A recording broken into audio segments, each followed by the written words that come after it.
prends deuxième position et après tu prends à droite. Allez, c'est parti.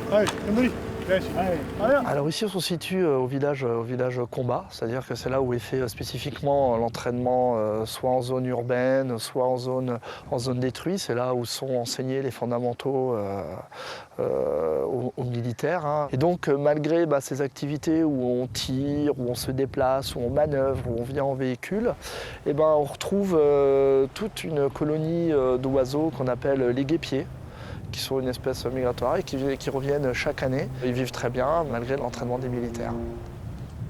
Le militaire est respectueux de l'environnement, hein, comme tout à chacun. On fait énormément de sensibilisation. Du coup, ça donne le camp des Garrigues dans une zone relativement protégée.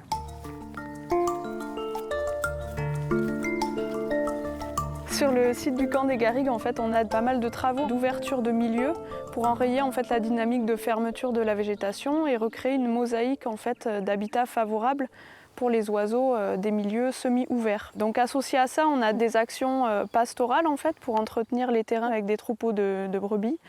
Et donc la mise en place d'équipements pastoraux comme cette lavogne par exemple.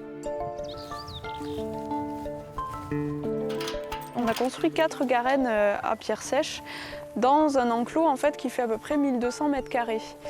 Et l'objectif là de l'action, c'est de recréer en fait, des noyaux de population de lapins de garenne. Le lapin en fait, était historiquement une espèce clé en fait, de cette chaîne alimentaire qu'on essaye de restaurer. Alors après, ce qui est un peu atypique, c'est qu'on a fait ces constructions-là à pierre sèche. Donc en fait, c'est une sorte de tumulus avec, vous voyez là, une entrée qui n'a pas l'air très utilisée parce qu'il y a un peu de végétation devant. En fait, c'est la forme des cheminements qui vont aller jusqu'à une logette dans laquelle la lapine pourra mettre bas ses petits. Pour l'ensemble des travaux, il faut que l'emplacement en fait, soit validé par l'armée par rapport aux contraintes militaires, etc.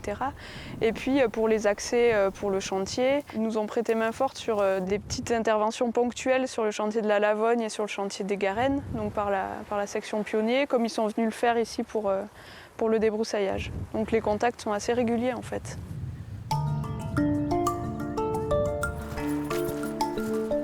Alors au niveau du camp, nous sommes pour la partie nord dans Natura 2000, dans le projet Live bien entendu, et toute la partie nord du camp a été avec d'autres zones qui sont attenantes mais qui sont dans le civil,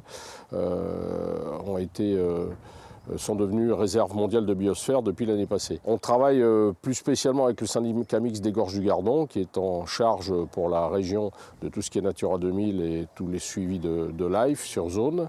Et ça se passe très bien, il n'y a pas de soucis particuliers. On est en relation, je ne vais pas dire hebdomadaire, mais très régulière, avec des personnes du syndicat mixte qui viennent travailler sur le camp, qui viennent vérifier la présence d'animaux, la présence d'oiseaux. Et on travaille surtout en liaison avec eux pour certaines choses particulières.